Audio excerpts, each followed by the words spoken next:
महाविकास आघाडीच्या माध्यमातून काँग्रेस, स्वाभिमानी, शिवसेना, उद्धव ठाकरे गट, त्याचबरोबर काय आम आदमी पार्टीपासून अनेक समविचारी लोक जे आहेत, ज्यांची भूमिका लोकशाही वाचली पाहिजे अशा विचारधारेचे, आमच्या आंबेडकरी विचारधारेचे सगळे आमचे मित्र, या सगळ्यांनी मिळून या जिल्हा परिषद मतदारसंघातून कोळी मॅडमना या ठिकाणी आम्ही उमेदवारी दिलेली आहे. त्यांचं चिन्ह उद्यापर्यंत निश्चित होईल, ते रिक्षा असणार आहे याची मला खात्री आहे. त्याचबरोबर या गणातून पंचायत समितीसाठी म्हणून सचिन पाटील यांची उमेदवारी निश्चित केलेली आहे. त्यांचंही चिन्ह रिक्षा असण्याची शक्यता आहेच, रिक्षाच आहे. आणि नांदणीमधून पंचायत समितीला आपल्या मेत्रे वहिनी आहेत, त्यांचं चिन्ह हात आहे. या तिन्ही उमेदवारांना घेऊन आज या ठिकाणी आपण प्रचारांचा शुभारंभ केलेला आहे. तिन्ही उमेदवारांना मनापासून शुभेच्छा देतो, कारण ही निवडणूक ही बऱ्याच काळानंतर व्हायला लागलेली आहे. 4 वर्ष जिल्हा परिषदेवर प्रशासक होता. एक प्रकारे तुमच्या माझ्यासारख्या सर्वसामान्य लोकांची मानसिकता तयार करण्याचं कारस्थान चालू होतं की जिल्हा परिषद सदस्य नसला तरी काही आपला अडत नाही, पंचायत समितीचा सदस्य असला तरी काय आपला अडत नाही, नगरसेवक नसला तरी आपलं काही अडत नाही, आपलं काम व्यवस्थित चालू आहे. मग हे कशाला जिल्हा परिषद पाहिजे, पंचायत समिती पाहिजे, नगरपालिका पाहिजे, ही मानसिकता सर्वसामान्य जनतेची व्हावी या हेतूनं गेली 4 वर्ष या निवडणुका काही किरकोळ कारणं सांगून कोर्टबाजी करून टाळण्याचा प्रयत्न होत होता. त्याच्या पाठीमागे एक मोठा डाव होता, एक षडयंत्र होतं. षडयंत्र काय होतं तर या स्थानिक स्वराज्य संस्थांच्या निवडणुकामध्ये सर्वसामान्य लोक निवडणुकीत उतरतात. ग्रामपंचायतीमध्ये असेल, नगरपालिकेत असेल, पंचायत समिती, जिल्हा परिषदला, आणि त्यांच्या कामाच्या बळावरती निवडून येतात. निवडून आल्यानंतर त्यांना काम करण्याची संधी मिळते.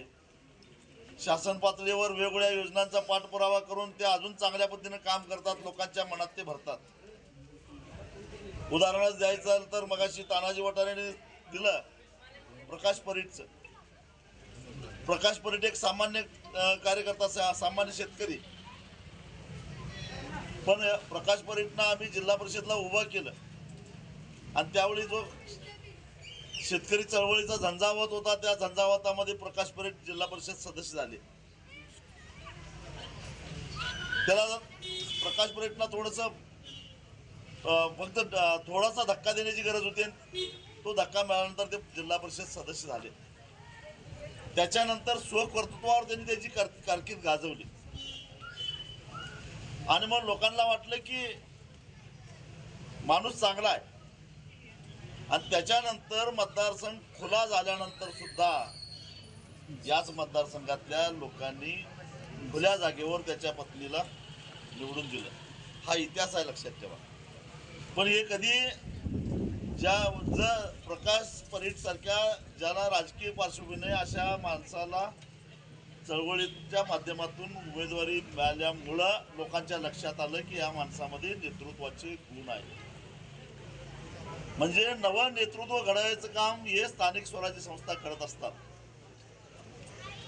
आणि त्यातून मग समाजाच्या लक्षात येतं की याही माणसामध्ये समाजाचं नेतृत्व करण्याची धमक आहे, याही माणसामध्ये आहे, याच्या पाठीमागे आपण राहिलं पाहिजे. माझंही तसंच उदाहरण आहे. मी जर का जिल्हा परिषदला निवडून आलो नसतो तर कधीच आमदार झालो नसतो, खासदार झालो नसतो. आणि मग ही नवीन घराण्याचा वारसा नसलेले लोक या राजकारणामध्ये, समाजकारणामध्ये येण्याची जी प्रक्रिया आहे ती संपवायची, ती येऊनच द्यायची नाही. आणि मग महाराष्ट्रामध्ये 100-200 सव्वा 200 घराणे आहेत.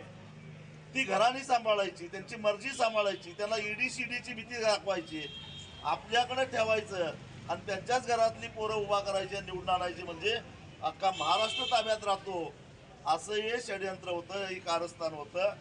आणि म्हणून ते गेली 4 वर्ष या निवडणुका टाळत होते.